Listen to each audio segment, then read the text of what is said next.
Good morning, it's Maxine Hargreaves from Making Money Fun. And this morning I'd like to talk to you about what do you need to stop doing with your money. So there's probably some areas in your personal life and your business where you're spending money and you know that you need to stop it or you need to reduce it. So we're going to explore this topic regarding your money. But before we start on the money, I'd like to give you a few thoughts from some other areas of life that will illustrate the point that I want to raise today. So when I was, a teenager, I guess, certainly when I was a child, there was a great program on TV, which was called, Why Don't You Turn Off Your TV and Go and Do Something Less Boring Instead. And the whole program was about finding other things to do with your time that were much more fun, much more interesting, so that you wouldn't have the time to sit and watch TV, which is a great idea. Because one of the things is that we know in our life that there are things that we need to stop doing. And it might be in terms of eating, might be in terms of our social life, might be in terms of our money. But it's quite hard when you say, for example, with food, I need to stop eating cakes, which is my downfall. Cakes and desserts, I need to stop eating them. So it's one idea to think you need to stop doing something.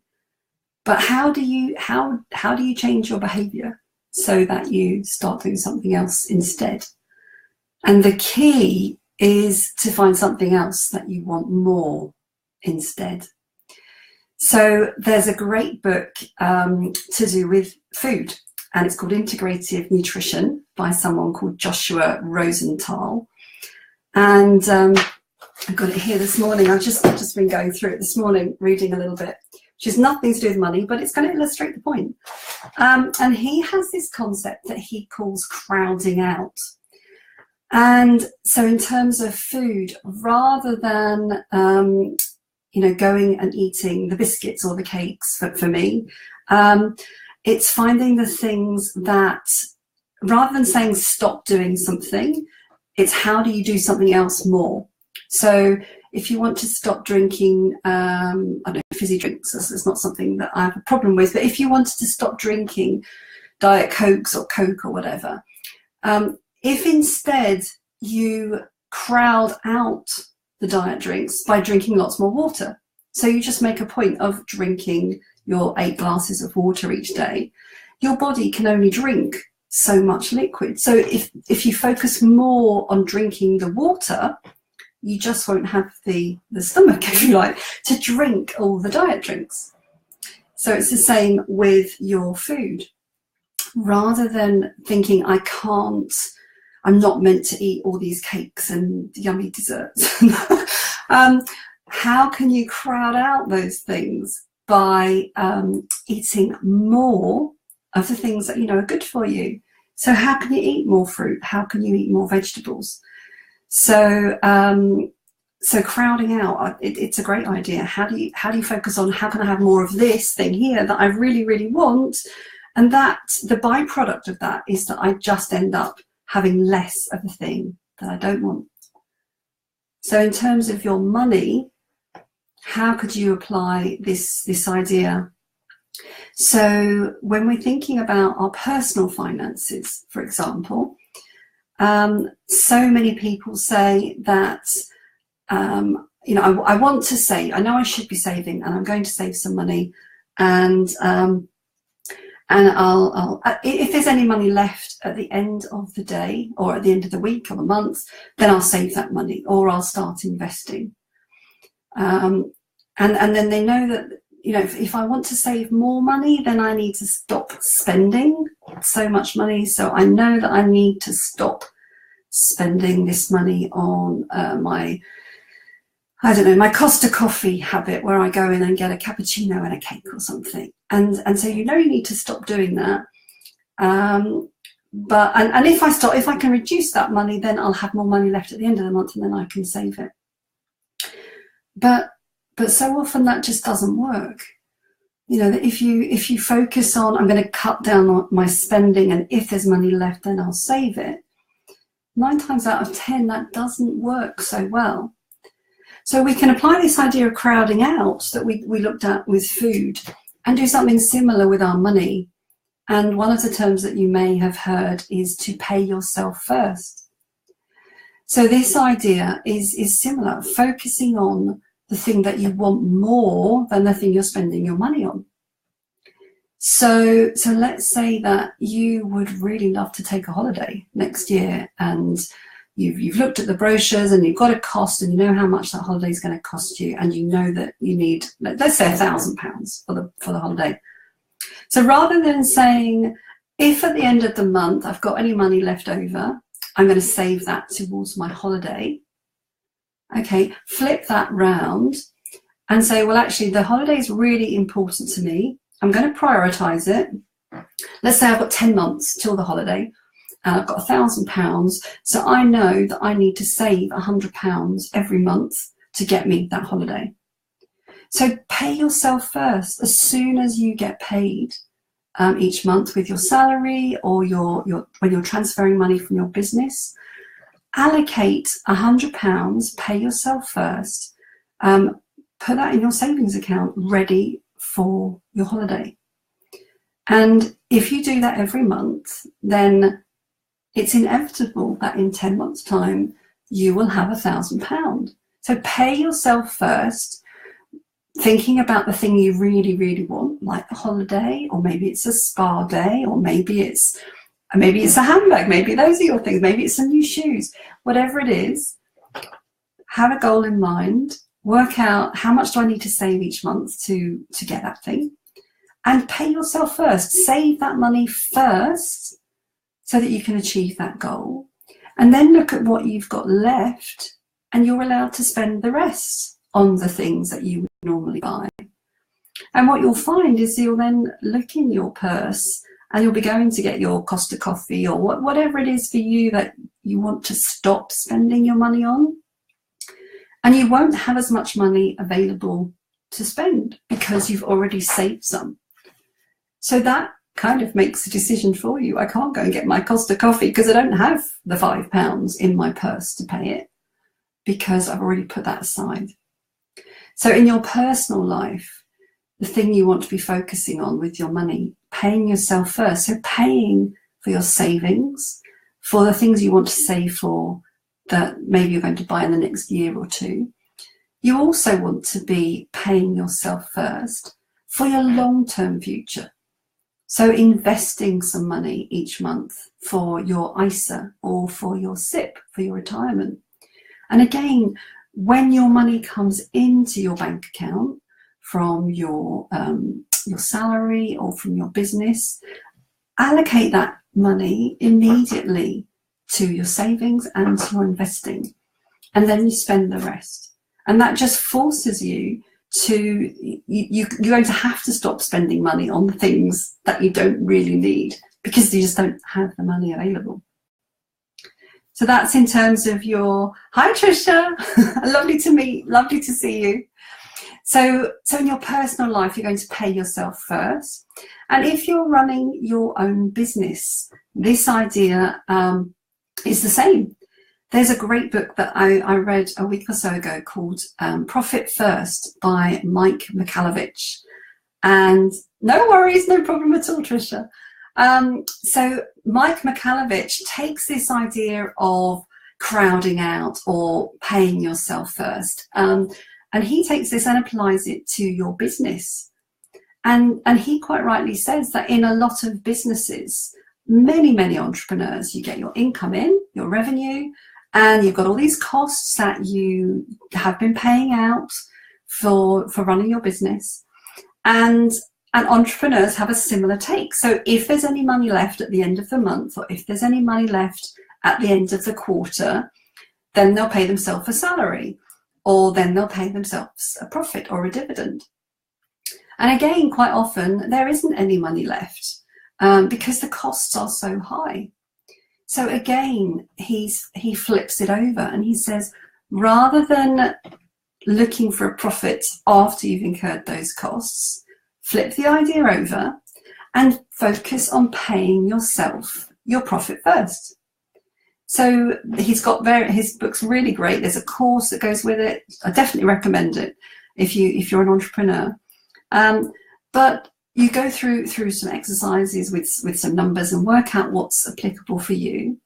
But in fact, he has every 2 weeks, you allocate a proportion of the income that your business has earned, and you set that aside as your profit. And another bit you set aside as your salary. You start making sure that your business is generating an income for you, that you are getting money out of your business. Because what happens with a lot of entrepreneurs is we're so busy putting money into our business because our expenses are so much higher than our revenue. And you want to swap that over. You want to be having a business as something that you love doing, that's earning revenue, but not just the revenue, it's earning you a profit. And not just a profit, it's giving you cash that you can take out, and you can then use that in your personal life to live a life of dreams, to do the things that you really, really want. So that's this simple idea of looking at the costs, looking at the money that you know that you want to cut down on. You want to stop spending money on certain areas, and trying to simplify that by focusing not on what I need to stop doing, but what do I want to do more of? What do I want to spend my time doing more of? And we want to be putting money aside. We want to be saving every month for the things we really want. We want to be investing our money so that we can provide for our future. And if we're running a business, we want to be setting some of that income aside to pay us a salary, to pay us a profit every month. So what kind of costs are there? Some costs that you want to stop spending your money on, and what could you do that could help you? So I'm wondering, Tricia, putting you on the spot, is there anything that you want to stop spending your money on? And do you have any ideas on how you might be able to do that? So again, if you're watching this live or if you're watching the replay, I'd really love to know if you're out there. So put your name in the box, tell me that you're there. And I'd love your likes if you're getting some useful information from this. And if you think other people will benefit from what I'm sharing, then please share this on your Facebook page. So are there any, what areas do you need to stop spending money on?